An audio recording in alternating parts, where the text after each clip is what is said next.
50% de chance à 5 ans, ça, si est le diagnostic des médecins. Mais Bernard Tapie s'en moque, pour moi, j'ai 100% de chance. Je veux vivre au-delà de mes 90 ans.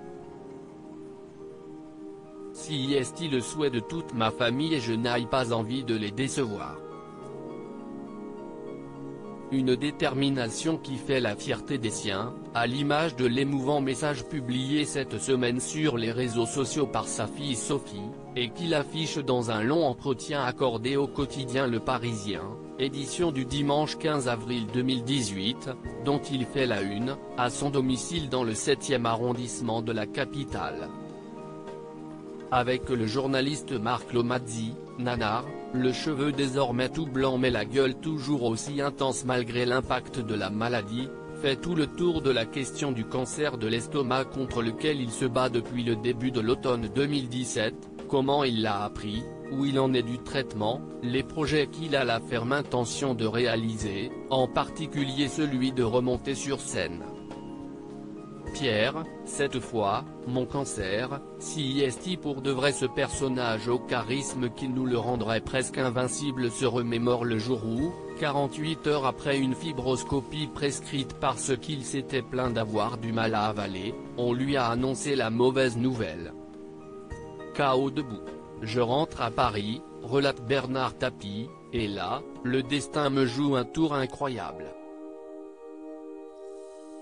Dans l'avion, je suis assis à côté de Pierre Arditi, qui, 20 ans plus tôt, dans le film de Claude Lelouch Homme, femme, mode d'emploi, jouait le rôle du médecin qui m'annonce que je suis atteint d'un cancer de l'estomac. J'adore Pierre Arditi et je lui dis, Pierre, cette fois, si est pas du cinéma, mon cancer de l'estomac, si est pour de vrai. A posteriori, l'homme d'affaires de 75 ans observe qu'il avait depuis 6 ou 7 ans régulièrement mal à l'estomac et se rend compte qu'il a eu tort de ne pas faire de check-up, constat qu'il incitait à exhorter les autres à être attentifs aux alertes que le corps vous envoie et à ne pas négliger les processus de prévention et de détection. Autre conseil, pour réduire drastiquement les risques de développer un cancer, fumeur, ne déconnez pas, arrêtez de fumer. J'ai fumé pendant 25 ans. Après 2 ans de galère, on n'y pense plus. Comme on pouvait s'y attendre, Bernard Tapie n'a pas peur, dans ce combat qu'il n'envisage pas de perdre. Tant que l'on est dans la bagarre, la peur n'est plus présente, souligne-t-il.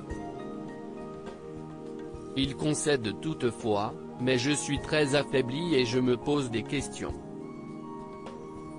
Affaibli, on le serait à moins, des mois de chimiothérapie et une intervention chirurgicale lourde ont laissé des traces. J'ai déjà subi 6 séances de chimiothérapie très dures et une opération très lourde puisqu'elle visait à l'ablation de l'estomac et d'une grande partie de l'œsophage, rappelle-t-il. Après analyse, l'équipe médicale a décidé une nouvelle séquence de chimiothérapie. Je reconnais que si est une épreuve très dure à vivre et à supporter mais si est le sort de tous les gens qui sont atteints de cette maladie. On ne connaît ni la durée du combat, ni son issue.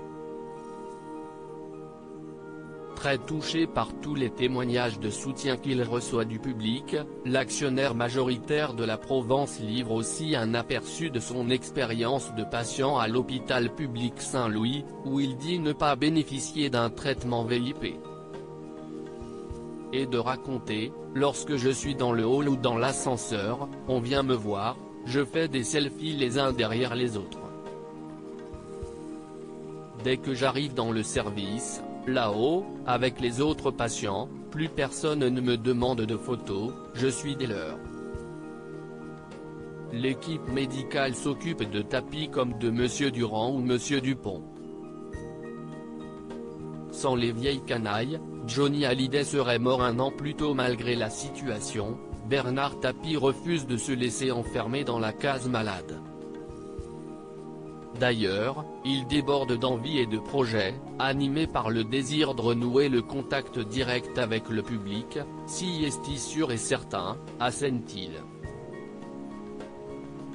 Je vais remonter sur scène pour une pièce de théâtre ou une comédie musicale.